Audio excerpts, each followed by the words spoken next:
Hello guys! Magandang hapon sa inyo lahat. I am Chin Rodriguez from Messages Channel of Faith Healer, Ozo at Reader. So ngayong hapon na to, tingnan natin ano kayong sabihin ng ating mga gabay. So this is a special gabay o special pasilip. Now for the month of August 15 hanggang August 31 for the sign off. For the sign of Scorpio. So Scorpio, welcome to my channel. Ano kayang messages, advices ng spirit guides ang ating masasagap for today's video? Kanino kayang energy or kaganapan sa buhay ng mga Scorpio signs ang ating mga gilap? So guys, this reading is a general reading namang hindi lahat makaka-resonate. Kunin lang ang makaka-relate sa inyo and comment down below kung kaninong energy ang ating nasagap. And because don't forget to like and subscribe my channel and hit the notification bell for more videos update. Maraming salamat sa mga walang sawang pag-support sa aking channel, lalo-lalo nang skip ng ads away pagpalain kayo ng Diyos at may kapalisik sikliglig nag-uumapa na biyayang manumbalik sa inyo. So let's see guys, what is the messages, advice sa'yo ng ating Angel Spirit? Hagilapin natin at tuklasin natin maaring masasagot natin sa energy mo. Let's watch this. So, nandito na tayo guys para mabungkal ang buong pagkatao mo, ano maaaring maganap at mangyari at mahagilap sa energy mo ngayong buwan ng August 15 hanggang August 31. No? Para sa mga sign natin na kapatid na Scorpio. Let's see and watch this. Ano kaya message sa'yo? Ano mga kaganapan sa buhay mo ang ating makakagilap? So there is an Eight of Pentacles. There is something of focus. Na mag-focus ka sa trabaho, negosyo, hanap buhay mo. Not just continue what you're doing, being dedicated. Not the more na dedicated ka, the more na paano nakafocus ka, the more na magsasucceed ka. No? There is something, a good work, or there is something na maaring, kumbaga magiging maganda takbo ng iyong negosyo o hanap buhay, even trabaho. And there's another cause, that there's something a wish fulfillment. So may mga pangarap na maaaring ma-fulfill, na may mga pangarap na maaaring matupad, no, ngayong August, no? Let's see. And of course, there's something, guys, with a high physis. Now, there's something in hidden agenda, there's some hidden enemies. So maraming mga tao na sa likod nito, maraming naiingat behind your back. No, listen to your intuition, makinig ka sa gut feeling mo, nakinig sa nararamdaman mo, sa vibrations mo, kasi may mga masasense ka dito. No, may mga bagay na maaaring maramdaman mo, no, during that time. So, maaaring ngayong August 15 hanggang August 31, makakaramdam ka na parang, kumaga may something behind the scenes. Something na parang, or maaaring ngayong August 15 hanggang August 31, makakaramdam ka na parang, kumbaga, magkakaroon ka ng instinct, no? Or something, kumbaga, vibrations na ano yung nangyayari sa'yo this past few months or this past few weeks, there's something wrong. Parang ganun. So, may mga pakiramdam ka na parang may hidden na agenda, no? Kung bakit hindi mo natutupad yung mga bagay na dapat mong matupad na, dapat natupad na, ganun. Kumbaga, matutupad kasi there's a narrative because there's a wish fulfillment. So, matutupad yung mga pangarap mo, ganun. Pero bakit hindi nangyayari? No? There's something of blockages. Let's see. Ano yung messages? Kaya sinasabing, kumbaga mag-focus ka eh. Mag-focus ka being dedicated sa ginagawa mo kasi dinidistract ka nila. No? Nililigaw ka sa eksena para hindi mo matupad ano man yung bagay na gusto mo mangyayari. No? And of course, there's a Ten of Pentacles. Now, there's something a long-term success. Wow! Magkakaroon ka na bang matagalang tagumpay. No? There's something a long-term relationship, rather, no? Kumbaga, pagdating sa relasyon, magkakaroon ka na pang maragalang relasyon. So, kung ikaw ay, kumbaga, gusto mong magkaroon ng business or something, magtrabaho, so magkakaroon ka na pang matagalan naman dyan ng, kumbaga, profit, no? Or something, a salary, no? Maaring, I feel something about to sa business, no? And of course, at the same time, meron dito ka nasa-sense na inheritance, no, mana, or ancestors' house, na maaring makuha mo, or merong usapin about sa mga ancestors or inheritance. And there's something the world represents something success, accomplishment. So, maaaring mga bagay na mapagtatagumpayan mo, with the other side, na may bala ka mag-ibang bansa, there's a possibility na makakaalis ka din, no? Kung gusto mong, kumbaga pumunta ng ibang country, there's a possibility na makakaalis ka. Now, there's the world, success. Additional messages. Represent with the Knight of Wands, something perseverance. No, so sinasabi dito, magtiyaga ka, no, continue what you're doing, no, wag ka yun yung sinasabi ko na, kumbaga dinidistract ka lang nila para hindi mo matupad yung bagay na gusto mong matupad, no, para mawala ka sa concentrations, no, para mainis ka, maging aggressive ka, ganon. And then, the Eight of Pentacles, so represent with the Seven of Swords, there's a sneakiness. No, there's a cheating, lying on you. So, meron talaga nagsisinungaling behind your back. So, there's a sneakiness. No, there's a stalking, looking, watching at you. So, maraming nagsusubaybay. At kumukuha rin ng information sa'yo. So, kailangan mo pay attention dyan. Let's see what is the Nine of Cups. The Nine of Cups represent what? Represent with the Knight of Swords. There's something anxiety, sleepless nights. So, totoo ba? So, maaaring may mga takot at pangamba na maaaring namumutangi, no? Or namumutawi, no? Ito yung sinasabi na parang, kumbaga, naig yung pangamba at takot mo dun sa bagay na yun. So, kumbaga, kung paiiralin mo, yun, hindi yun matutupad naman yung bagay na yung ninanais. Now, there's another, because there's something a wish fulfillment with a clarification with the Knight of Swords, something anxieties, overthinking, paranoid, no? There's something lot of negative thoughts. No? Kailangan, kumbaga, alisin mo yung alinlangan mo sa mga bagay na ginagawa mo. No? Kailangan tuloy-tuloy lang. May nakita kang sa paligid mo na negative or parang kinokontra ka, hinakadlangan ka. No, wag kang titingin. No? Continue mo lang yung road na tinatahak mo. Ganon. And the Ace of Cups in reverse. No, parang, kumbaga, mayroong mga taong naiinggit behind the scenes or naiinggit behind your back. With the High Priestess, may mga hidden agenda sila. So, kaya nila ginagawa yan para hindi mo matupad yung gusto mong gawin, no? May mga insecure talaga na hindi mo naman kontrolado at hindi mo naman talaga kumbaga mapipigil yung mga tao na yon, no? Bagkos kailangan mo lang ipakita, no, na kaya mo yung bagay na yan, na matutupad mo yung mga bagay na yan. Kumbaga, ano ba yung pinaka-quote, diba? May sinasabi sila na, the biggest revenge is to being successful. Diba? Kumbaga, ang pinaka-matinik at pinaka-babangis na ganti sa mga taong inggitera, mga aswang na pakilamera, is yung, kumbaga, makita ka na mamayagpag sa likod ng mga taong ang daming mga hanas sa buhay. Ganon. What is the Ten of Pentacles? The Ten of Pentacles represent with the Page of Wands. So there is a good news. May magandang balita. May magandang balita, may magandang impormasyon na darating sa'yo na magdadala ng long-term success mo. Sabog yan. Let's see. What is additional messages tayo with a word called? The world represent what? Represent with the Two of Swords, something decision. Na may mga bagay na kailangan mapagdesisyonan. No, nagkakaroon ka ng alilangan na takot. Kung gusto mo mag-ibang bansa, go ahead. No, ilaban mo yan. But kailangan mo lang talagang, kumbaga, makinig sa nararamdaman mo. Kung should I go, should I stay, something like that. Na parang, kumbaga, masisense mo yun eh.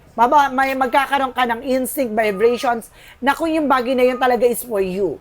No? Kumbaga, kailangan mo lang maging matapang. No? Kumbaga, natatakot ka na alinlangan ka dahil ayaw mo ng, kumbaga, magiging negative yung magiging kalalabasan. Because kailangan, kumbaga, isipin mo yung magiging advantage and disadvantage yung gagawin mo or magiging decision mo. Now, look at the bigger picture. And the Knight of Pentacles being secure. So, kung may mga plano, kung magtiyaga ka lang, continue what you're doing. So, sinasabi nila, no, kung may mga plano ka, no, wag mong i-share sa ibang tao. Dahil, kumbaga, maging secure ka nga, ika nga, diba? Sinasabi dyan na, ano man yung plano mo, kailangan mo munang tuparin yun bago mo i-broadcast o sabihin sa kanila. Kasi, haharangin at haharangin ng mga evil, ay mga inggitera dyan. Marami pa naman pakilamera. Even sa social media, ha? No? Katulad niyan, diba? Maraming mga taong nakikita nila na umaangat, hihilahin nila yung pababa. Ganyan ang mga, diba? May mga taong ayaw mauungasan, ayaw nasasapawan, no?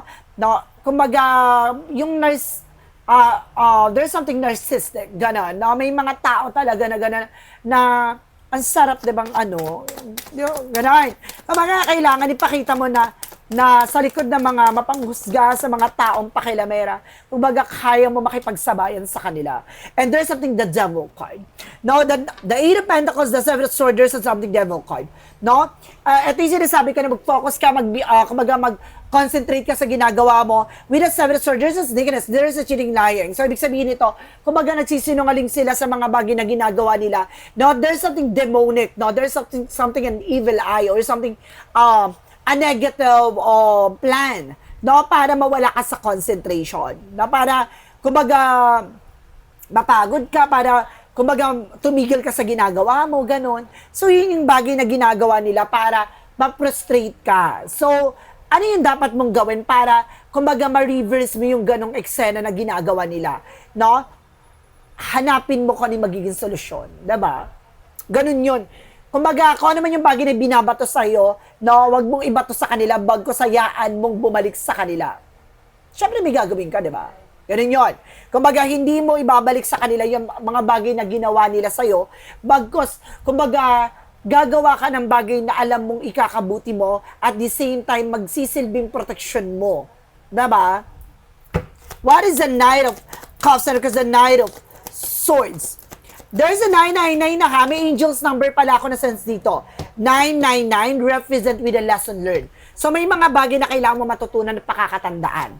Now, there's a repeated numbers. 999. No, take down notes. Ang 999, there's something, education, lesson learned, na continue what you're doing.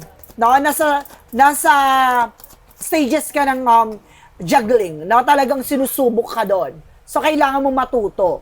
No? At makakatandaan na maraming taong guhusgahan ka, maraming taong kumbaga susubukin ka pababain or pabagsakin, kailangan may pakita mo sa kanila na sila mismo ang magtutulak sa kanila pababa ng eksena nila. Ganon. Kumbaga hindi ka magpapa-apekto, kumbaga ipapakita mo sa kanila kung paano ka lumago bilang isang tao. And okay, there's something guys, with the Nine of Pentacles. See, I told you. There's a Nine of Pentacles, there is a potential for abundance. Bakit nila ginagawa yan? Kasi may potential ka para maging malago. No? Kumbaga nakikita nila kung paano ka mag-grow or paano ka mag-grow. No? Natatakot sila na dumating yung point na kumbaga hindi na nila kayang lagpasan ka. Diba? Kaya ganon. Gagawa sila ng way para hilahin ka pababa. There's a 9999. So there is a possibility na nasa tamang direction ka. You're on the right path. No, na, kumbaga, may mga bagay kang natututunan as of now sa buhay mo, sa sitwasyon mo. Ngayong August 15 hanggang August 31, na ipapakita sa'yo na sa tamang direction ka. And there's something in Four of Wands, a celebration coming in. Ito yung punong-puno ng celebration.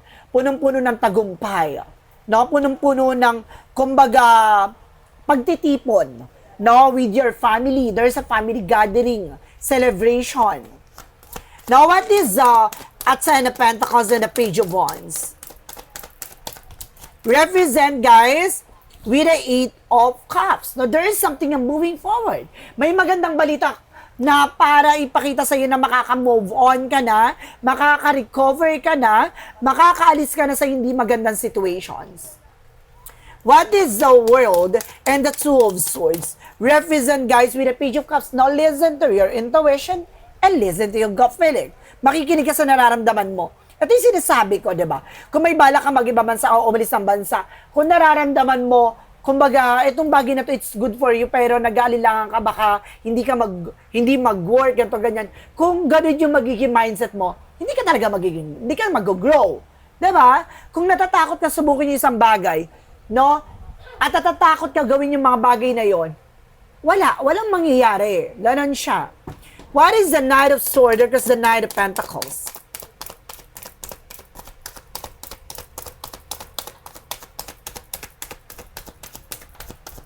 There is a Chariot card. For action in a moment, magkakaroon ng changes sa development sa situations mo. So, unti-unti mo na mararamdaman yung mga pagbabago. No, once na yung mga keep your plan silent. Diba?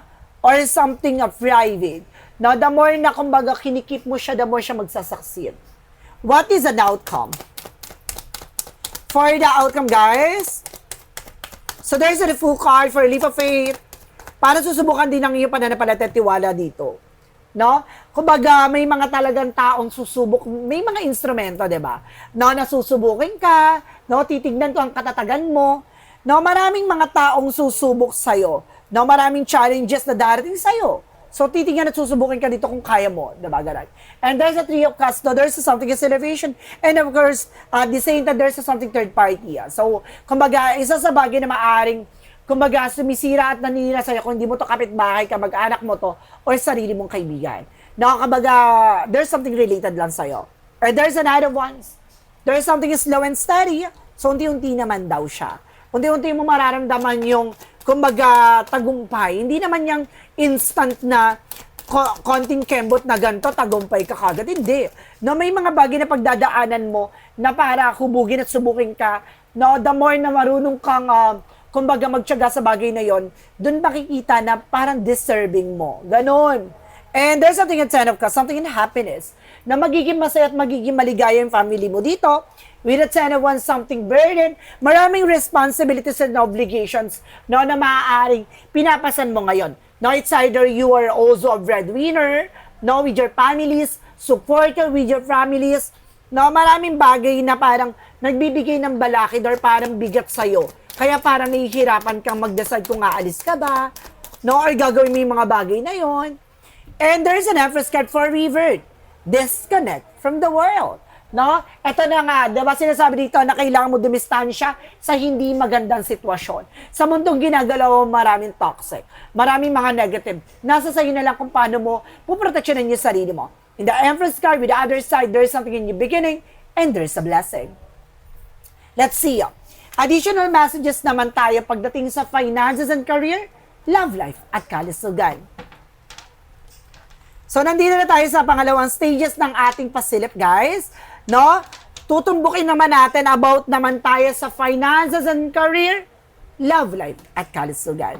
Let's see. Finances and career, love life, at kalusugan, guys. Alamin natin yan. Let's see. There is a Five of Swords. Pagdating sa finances and career, there is something as self-sabotage. Nagkakaroon ng self-sabotage that because of your action. Pagdating sa finances mo, kumbaga ikaw yung nagdadala sa sarili mo para mahirapan ka din. No, hinahayaan mo. No, or maaaring may mga unhealthy habits ka na or nakasanayan mo na mali pamamaraan mo sa mga bagay na kailangan mabago. Kapag hindi na bago yun, there's a repeated cycle. Uulit lang uulit yon. And there's a Tower moment in reverse. Now, there is something, a major changes. Now, there is something rebuilding. May mga bagay na maaaring mabuo or maisaayos, no? Muli. So, may mga bagay na maaaring mag-grow na ulit, no? And there's a Star card, more healing. Now, more in recovery. So, pagdating sa finances and career mo, makaka-recover ka raw. No, ano naman yung bagay na gusto mo mangyari pagdating sa career and finances mo, there's something bloom. Magbo-boom talaga siya. So, lalago, gaganda. No, this coming midterm ng August, no? Ng 15 at 31 na magiging maganda ang sitwasyon mo pagdating sa finances mo. No, mayroon lang bagay na kailangan pakakatandaan na kailangan maging higpit ka ng sentoron kung kinakailangan. So, let's see. Life receipt pagdating sa love life. Sa pagdating sa buhay pag-ibig, now, there is a Six of Cups. Ay, there is something related sa'yo, guys. No, there is something, a past person coming back. O meron ditong, kumbaga, a friend of yours. No, na kailangan piliin mo lang yung mga taong pagkakatiwalaan mo. There's a Two of Swords, something, a Six of Cups. And there's something, a hyphen, for education or lesson learned. Matuto ka na. No? Sinasabi sa'yo dito na pakakatandaan mo pagdating sa relasyon, may mga pinagdadaanan kayo or pinagdaanan kayo. No, this past few months or this past few weeks na maaaring kailangan matuto ka na. Sa relasyon, kailangan maging balanse at kailangan piliin mo lang yung mga taong pagkakatiwalaan mo. No, kasi may mga bagay na maaaring manumbalik or bumalik. No? Maaaring may mga bagay na maaaring mangyari ulit. No? Yun nangyari nakaraan sa relasyon mo. So, kailangan maging aware ka. Now, with a hyphen, there's something education or there's something spiritual. No? Or, I feel something religious belief or meron dito ako religious signs na nasa sense na I feel something ritual. Na meron gayuma ako na sense with the other side. Maaring yung person mo ginagayuma. Or mayroong palipad hangin, ganun. O maaring ikaw. So let's see, pagdating sa kalusugan mo, there's a Seven of Cups. Confusion.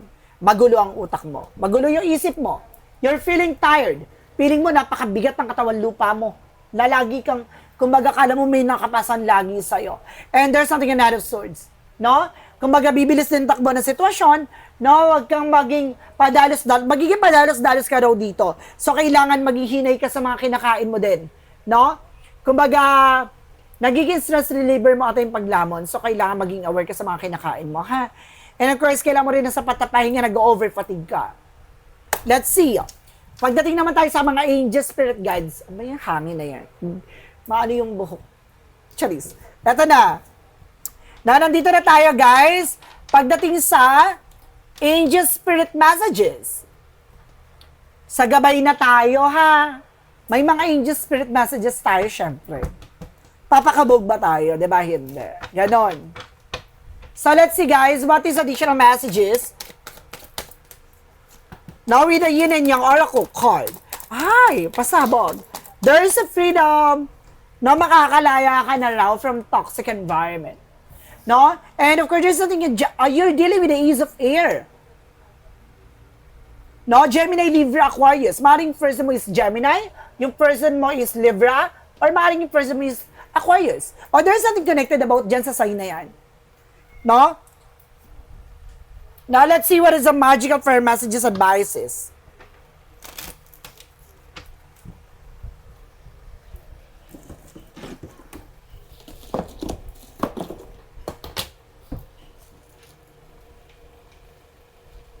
Teka lang guys ha. Yan. Ayan, okay na. Let's see what is the magical prayer messages advices.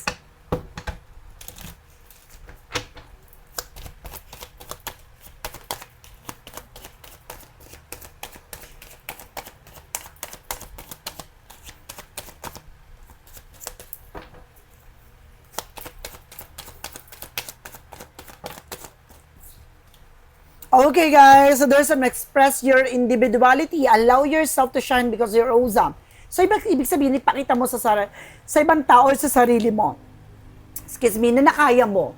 'Di ba? No matter what, no maraming mapanghusgo sa mundong ibabaw sa mundong ginagalawan mo, no nakaya mo yung bagay na parang kumbaga kaya mo mag-shine or magningning, no? Sa likod ng mga maraming mga toxic at negative, 'di ba ganon?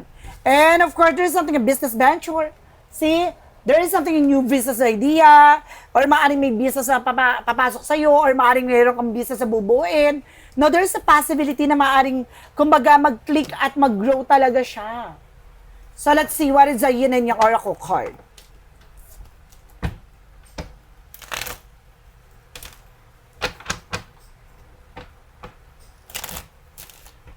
Pasabog yung ano, ganyan. Charis lang. Oh, gagawin na naman yung mga aswang dyan, ha? Nag-emote lang ako ng atake ng ganyan. Let's see, what is synchronicities? For synchronicities. Ito na, synchronicities represent with a teacher. Oh, there's a guardian. Or some of you guys, baka teacher ka, na may teacher kasi nag-appear dito, maaaring teacher ka, professor ka, or there is a possibility na maaaring meron ditong teacher na connected sa'yo. O spiritual guidance, so kailangan mo talaga ng albularyo at tutulong sa'yo. Diba?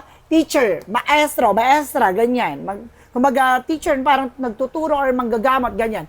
And there's a spiritual guidance, so kailangan mo ng gabay. Oh, di ba kailangan mo ng gabay? Hindi ko sinabing kulang ka sa aruga, pero kailangan mo ng gabay. And there's a gentleness. So, kailangan mo maging mahinahon, no? Huwag ka pa dalos-dalos. Isa yan sa nangyayari sa situations mo, guys. Yung pa, ura-urada, bira-birada, ha? What is chakra messages? And there is something, a creation. So, may gumagawa talaga sa'yo. There's a spiritual attack, guys. And there's a complacency para mag-loss lahat ng mga nasa paligid mo, guys. There's a complacency. Huwag mong hayaan na parang kumbaga mapag-iwanan or malipasan ka ng panahon. Baka some of you guys single, ha? No, single mom or single dito. No, na matagal lang walang dili. Kumbaga sinasabi sa'yo dito na kailangan mong mag-pay attention. Diba? Huwag mong hayaan na mabulok ka na dyan. Huwag ganon. No, kumbaga kailangan mong, kumbaga hindi ka na sinabing hanapin mo yung the one mo, diba? Kumbaga, kailangan, huwag ka maging pihikan, diba? Kumbaga, kailangan, kumbaga mag-entertain ka din, ganon. Kung gusto mong, kumbaga magkaroon ng partner in life, ganon. Baka masyado kang pihikan. What is the romance angels? Or romance feeling? So, meron talagang love life na darating sa'yo.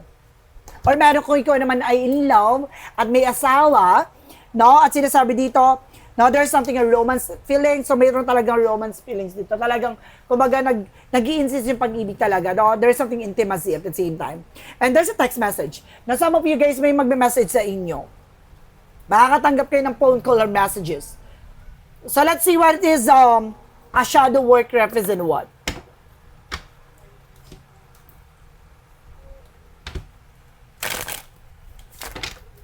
From the shadow work represent what? Anger. So, mayroon daw ditong galit na galit sa'yo. Or taong may galit sa'yo.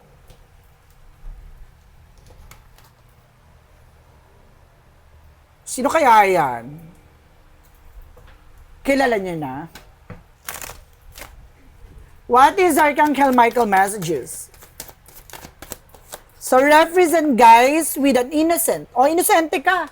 So, may mga bagay dito na parang, kumbaga wala kang kamalay-malay. So, may mga, or may sinasabi na Archangel Michael dito, kailangan mo mag-pay attention, na mayroon na sa paligid mo na parang inosente ka na hindi mo lubos na kilala or kumbaga alam na parang mayroong nanggagangster sa'yo, no, niloloko ka, or kumbaga ginagawa ka ng eksena, ganon. What is the Jesus-loving quote said? Mamaya pala yung eyes at traitor, nasa paligid mo lamang, diba? And of course, a Jesus-loving quote said, ito yung mensahe ng Panginoong Hesukristo. No? Pagkatapos sa Archangel Michael, meron tayong Jesus-loving quote said, if you have faith as a grain of mustard seed, you shall say unto this mountain, remove hence to the yonder place, and shall be removed.